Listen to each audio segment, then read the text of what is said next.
भारत में जैसे हमने कहा कि कैंपेन शुरू हो गई है, बॉयकॉट अजरबैजान, बॉयकॉट तुर्किया, और ये सारी चीजें बड़ा स्ट्रगल कर रहा है भारत, इस वक्त समझ नहीं आ रही। तो ब्रिगेडियर रिटायर्ड हारिस नवाज साहब ने हमें ज्वाइन किया है। ब्रिगेडियर साहब बहुत शुक्रिया, आपने वक्त दिया। भारत में तो खैर अनरेस्ट है ही, हम देखते आ रहे हैं, लेकिन जरा अभी पाकिस्तान की बात करते हैं। कल जो आपने जेस्चर एक देखा, वो जो विजुअल था, वो कैसा लगा आपको? वजीर आजम खड़े हुए थे, आर्मी चीफ भी साथ खड़े थे उनके, और वजीर आजम ने कहा कि सारा क्रेडिट ये army chief general Syed Asim Munir को जाता है और भारत किसी गलतफहमी में ना रहे। फरमाइए। देखिए, ये एक बहुत ही इम्पोर्टेंट विजिट भी था, बिकॉज ऐसे मौके पे जब कौम को एक खुशखबरी मिली हो और मुसल्लह फौज ने बहुत ही अच्छा कारनामा अंजाम दिया, वैसे मुसल्लह फौज मीन्स के ground forces, air force, navy, सब ने, और फिर वहाँ जाके उनको जाके मिले, वो उनसे मुलाकात की, उनका हौसला बढ़ाया, उनसे उनकी तारीफ की, और ख़ासतौर पर चीफ ऑफिसर जनाब आसिम मुनीर की।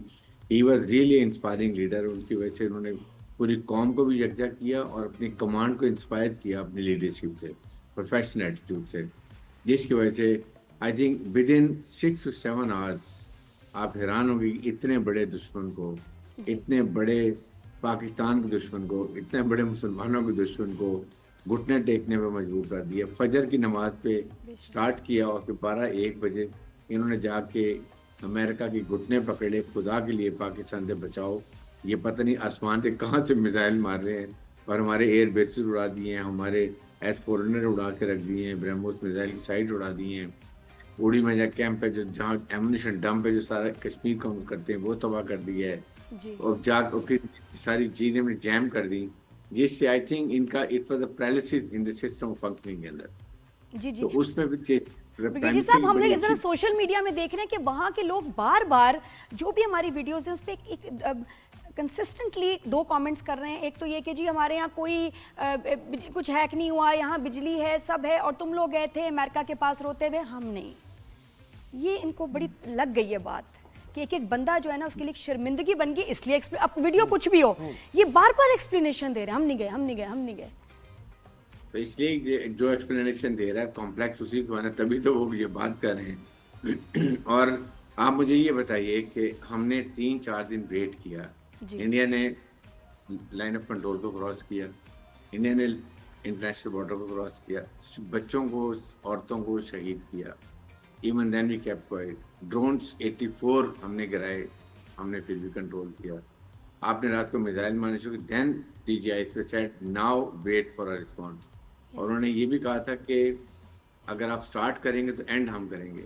और उसके बाद हमने तो आप पे अटैक शुरू कर दिया था, हमने तो आपको मारना शुरू कर दिया, तो why should we go for cease fire? You were getting, आप मर रहे थे, आपके तबाह हो रहे थे, आपके जहाज आपके गिर गए, आपके बेसिस तबाह हो गए, आपके एम्यूनिशन डंप तबाह हो गए, आपके जैमिंग लग गया, आपका सारा सिस्टम कोलैप्स कर गया, that's why you rain over. और उसके बाद फिर हमें तो कोई कॉम्प्लेक्स नहीं है।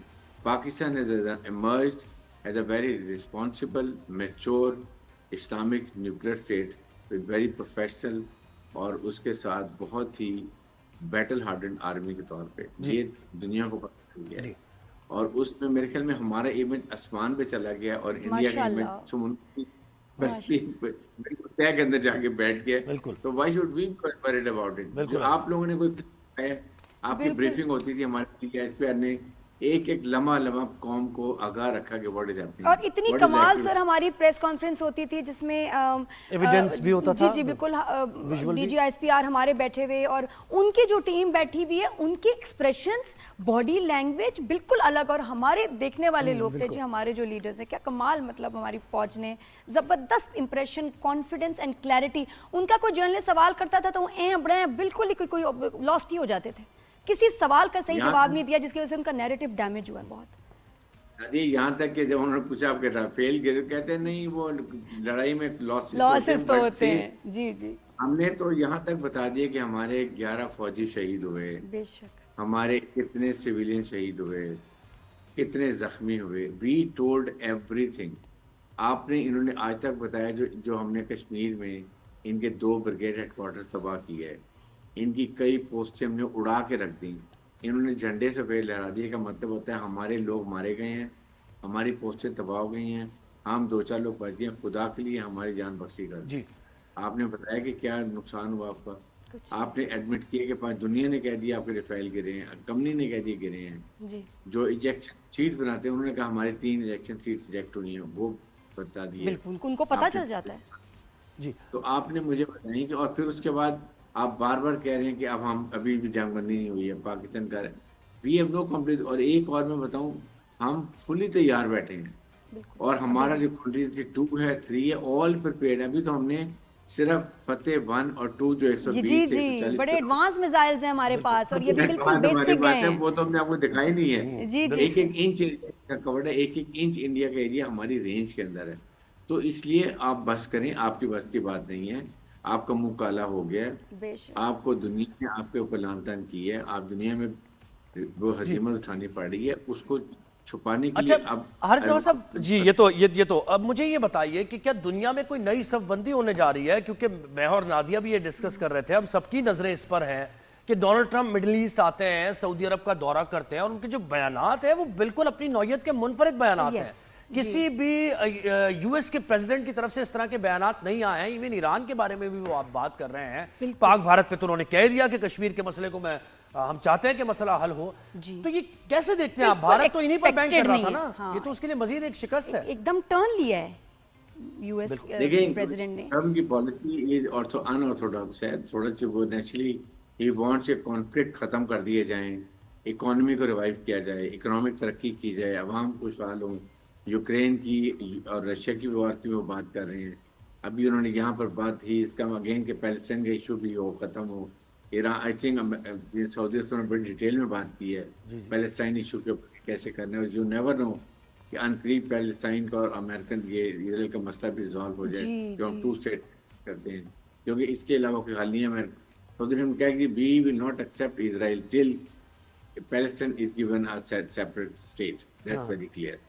लाइक अब इंडिया ने हमारी मदद की है कि दोबारा कश्मीर को इंटरनेशनलाइज कर दिया। पीपल हैव रियलाइज, हम कहते थे कि Kashmir is a nuclear flash point, now the world has realise कि it is really a national flash point. ये रीजन खतरनाक, ये लपेट में आ सकता है और इसके फॉलो दुनिया में जा सकते हैं। इसलिए अब मेरे ख्याल में united nation should come into way.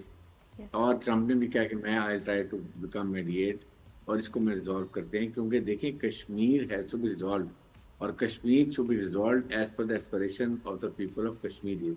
Self determination का जो इन्होंने यूनाइटेड नेशन ने कहा वो उसके ऊपर तो अमल करें। We are ready for it. लेकिन अब हम क्योंकि बहुत स्ट्रॉन्ग विकेट पर हैं, हमने इंडिया को घुटने टेकने में मजबूर कर दिया। इसलिए जब अब हम नेगोशिएशन करेंगे तो हमें बड़ी स्ट्रॉन्ग पॉइंट से करनी चाहिए। बिल्कुल हमें बिल्कुल ये ब्रिगेडियर साहब, ये हमारे जो सपोर्टिंग कंट्रीज हैं, जो हमारे दोस्त हैं, अभी उनके अगेंस्ट भी जा रहे हैं कि जी बायकॉट कर दो उनको। और न्यूज़ लग रही हैं उनके प्लेटफॉर्म्स पे बड़ा नुकसान होने वाला है टर्की को, बाकू को, अज़रबैजान को, ये होगा, उनकी इकोनॉमी कोलैप्स कर जाएगी। ये फिर नए और दुश्मन बना रहे हैं अपने, और इससे वाकई नुकसान क्या होगा?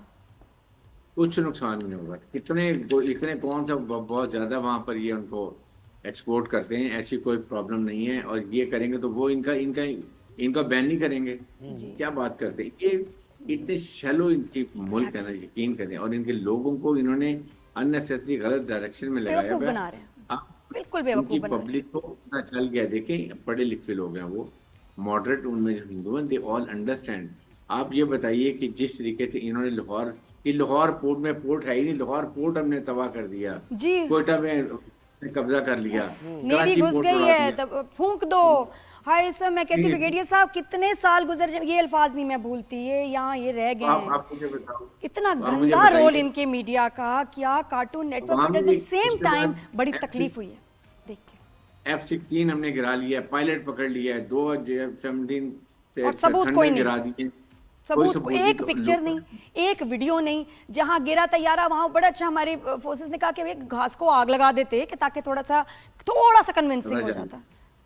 बिल्कुल। तो इसलिए पब्लिक को पता चल गया, दे हैव बीन एक्सपोज। मेरे ख्याल में 3 से 6 महीने में आप देखेंगे यही पब्लिक, यही नरेंद्र मोदी को जूतों का हार पहना के ना इसको सीधा गुजरात के रेलवे छोड़ेंगे। कर्नल वाली बात जी। और आप देखें सर, ये जो नस्ली इम्तियाज है या फिर मुसलमानों के खिलाफ हेट्रेड है, आप देखें इस हद को पहुंच चुका है। बीजेपी, हिंदुत्वा और शिवसेना की पॉलिसीज हमें पता ही है, लेकिन अपने ही फौज के लोगों को जो रिप्रेजेंटेटिव हैं, जो जंग के दौरान ब्रीफ कर रहे हैं, कर्नल सोफिया के बारे में मैं बात कर रहा हूं, तो बीजेपी के रहनुमा कह रहे हैं कि ये भी मिली हुई हैं दहशतगर्दों के साथ, ये भी जो है पाकिस्तान के साथ मिली हुई हैं। तो इतना विक्टिमाइज किया जा रहा है और ये समझ रहे हैं कि भारत फ्लरिश करेगा, तरक्की करेगा, ऐसे माइंडसेट से। इसका फौज में भी कोई एक होगा, ये एक बड़ा बड़ा क्राइम है। तो ऐसे कोई शख्स अगर बात करे, कोई बेशक पॉलिटिकल लीडर हो, मेंबर ऑफ व्हाटएवर, क्या सजा है इसकी? देखिए, सजा इसकी यही है कि यही सिख और यही मुसलमान जो सोल्जर्स हैं, दे विल टर्न इनवर्ड और इन्हीं को मारेंगे। आप ये देखिएगा, कश्मीरी मारेंगे, सिख मारेंगे, मुसलमान खड़े होंगे, और जो आपकी ये जितनी 7 सिस्टर स्टेट्स हैं नॉर्थ ईस्ट में, मणिपुर है, फिर उसके बाद मिजो, नागा, असमी, ये सारे आएंगे। और आप ये देखेंगे, अगर सोवियत यूनियन की 15 रियासतें हो सकती हैं इतनी बड़ी फौज के साथ, तो इनकी फौज तो अनट्रेन्ड है, अनप्रोफेशनल, लड़ सकती नहीं है। तो ये क्या रोकेंगे? इंडिया को ये तोड़ के छोड़ेगा। ये अखंड भारत जो चाहता है ना, अखंड भारत, ये चाहता है अपर क्लास के हिंदू, ये लोअर क्लास के हिंदू भी नहीं चाहता, और सब कोई ना हो यहाँ पर। तो ये इसका मतलब है कि ये इसके खुद ब खुद इसको तोड़ने के चक्कर में पड़ा हुआ है। अच्छा बगैर साहब, आप मुझे बताएं, 2-3 चीजें अब हमें क्या देखती हैं पाकिस्तान के पर्सपेक्टिव से अगर हम देखें तो। एक तो इंडस वाटर ट्रीटी का मसला है जो कि पेंडिंग में है, और इस पर हम बड़ा सीरियस हमारा मौक़िफ़ स्टांस हमने दे दिया है। दूसरा ये कश्मीर का मसला है।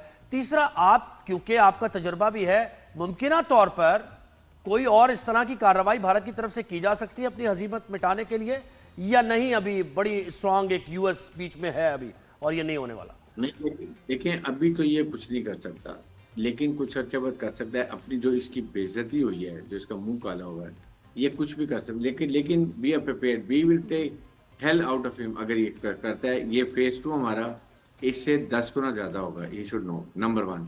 नंबर 2, देखें, आप जब हम निगोशिएशन करें तो हमें बड़ी क्लियर 3-4 बातें करनी चाहिए।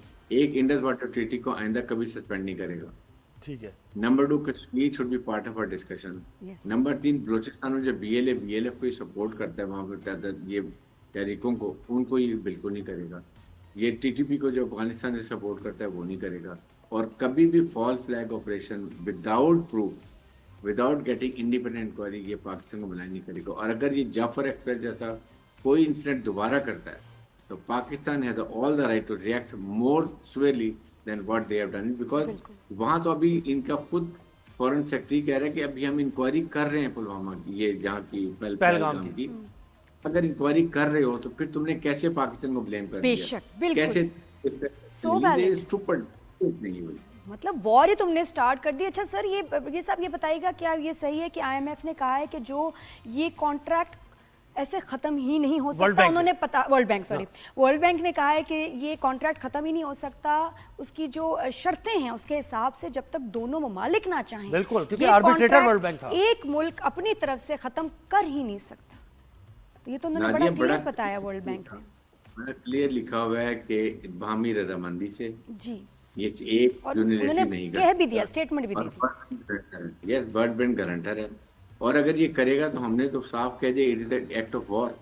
हमारे कितनी देर लगती हैं 2 मिसाइल मारने पूरे, वो जो बगलियार बैंक है, ये जो डैम है, और दूसरा किशन गंगा है, वो खत्म हो कल वजीर आजम ने बाकायदा कह भी दिया ये बात आप जो कर रहे हैं, उन्होंने कह दी कि नीलम जलम को थोड़ा सा नुकसान हुआ है, वरना हमारे पास तो फिर हम एक मिनट। तो इसलिए ये प्रोवाइड, इनको मैं कह रहा हूँ, हमने बहुत रिस्ट्रेंट शो किया। अभी भी हमने उस वक्त रिएक्ट किया जब पूरी तरह इन्होंने वॉयलेशन कर ली थी इंटरनेशनल लॉ की, फिर हमने रिएक्ट किया। और रिएक्ट किया, देखिए, करना, जब भी रिएक्ट करें फुल करें, फायर फॉर इफेक्ट करें, और अगले को लेसन दे दें कि this is what we can do and we have everything in reserve. अभी हमने तुम्हें सिर्फ एक झलक दिखाई है, जो एक्चुअल हम कर सकते हैं वो तुम्हें अंदाजा भी नहीं। बिल्कुल इनकी जबान में कि पिक्चर अभी बाकी है, तो सिर्फ ट्रेलर था बेटा। ट्रेलर चलेंगे, ट्रेलर चला। बहुत शुक्रिया एंसर, मैं जरूर तारीफ करूंगी माशाल्लाह। इस टाइम पे एक्सपर्ट्स हैं, डिफेंस एनालिस्ट हैं, हर चैनल पे जाके जिस तरह उन्होंने रिप्रेजेंट किया है पाकिस्तान को, सिचुएशन क्लियर की है, इतनी सच्चाई से बोला है सर। आपको भी हम वैसे सलाम करेंगे और सबको माशाल्लाह।